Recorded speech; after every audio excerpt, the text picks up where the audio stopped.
So we just got the release of Jurassic World Dominion, and it's a pretty solid conclusion to this trilogy of Jurassic movies. Hey everyone, welcome back to the channel. My name is Brandon, and this is Film Flare, where we discuss anything and everything that makes film and television great. So be sure to subscribe, and let's talk about a great movie. If our world's gonna survive, what matters is what we do now. I could use your expertise. You coming or what? Picking up 4 years after the destruction of Dinosaur Island in the last movie, at this point, humans have mostly gotten used to the fact that dinosaurs just live among them. But when a new company claims to be offering sanctuary for these creatures, not everything is quite as it seems. And their ulterior motives and shady dealings wind up threatening millions once again. The formula for these movies are almost all exactly the same. Some slight megalomaniac with way too much money or funding does shady things with dino DNA and ends up putting everybody at risk for the sake of profit. And then it always ends up coming down to a small team of scientists and a macho man to save the day and the dinosaurs. And for the most part, this one kind of just felt like a paint-by-numbers action movie. You know, the one where the main character is trying to live a quiet life until something gets taken from him, and then they end up going on this worldwide adventure of one action sequence after another as they try to track down their target. But luckily, what this one have that most routine action movies don't is dinosaurs. And throwing dinosaurs into the mix makes everything more interesting. And outside of the spectacle of these dinosaurs, almost everything about this movie just feels very middle of the road. Bigger. Why do they always have to go bigger? This was also helped by having a lot of really good actors, but there just wasn't anything particularly special about any of their performances. And I don't think that was a fault of any of the actors. I think this movie was just trying to do too much with closing out this chapter in the trilogy and also servicing a whole lot of characters from this one and the previous trilogy as well. And unfortunately, just trying to do too much meant that the writing ended up suffering a bit.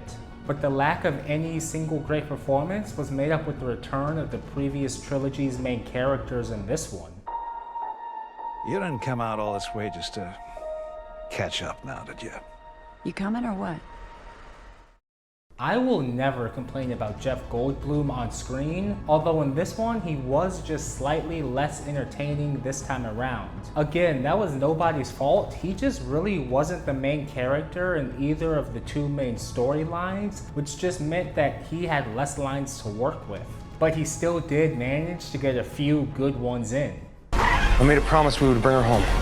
You made a promise to a dinosaur. And then there was Laura Dern, who really just seemed happy to be on screen with the dinosaurs. And that's all I think any of us really needed from her. And I'm always low-key happy to see B.D. Wong as Dr. Wu. He's the epitome of that famous line. Your scientists were so preoccupied with whether or not they could, they didn't stop to think if they should. And I've never really thought of him as a proper bad guy in this franchise. He's really just a scientist who's way too obsessed with his work to take that step back until it's too late and he realizes just how far he's actually taken things. And in this one, I like how he finally gets at least a small sliver of redemption for almost 40 years of bad decisions. We made a terrible mistake. And of course, no Jurassic movie is ever complete without a T-Rex showdown. Although I am starting to wonder just how this T-Rex is able to keep winning against progressively more powerful predators. Now, will this movie go down as the most exciting in the franchise? I don't think so. The wow factor of these movies kind of wears off this many movies in.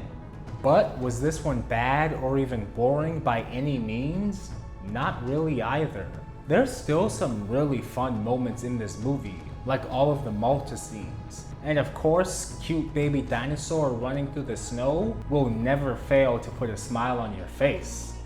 While Dominion doesn't necessarily hit it out of the park, and this trilogy may not end up going out with a bang, this is still a pretty decent end to this Jurassic era. And if you're any sort of fan of these Jurassic movies, this one is still definitely worth the watch.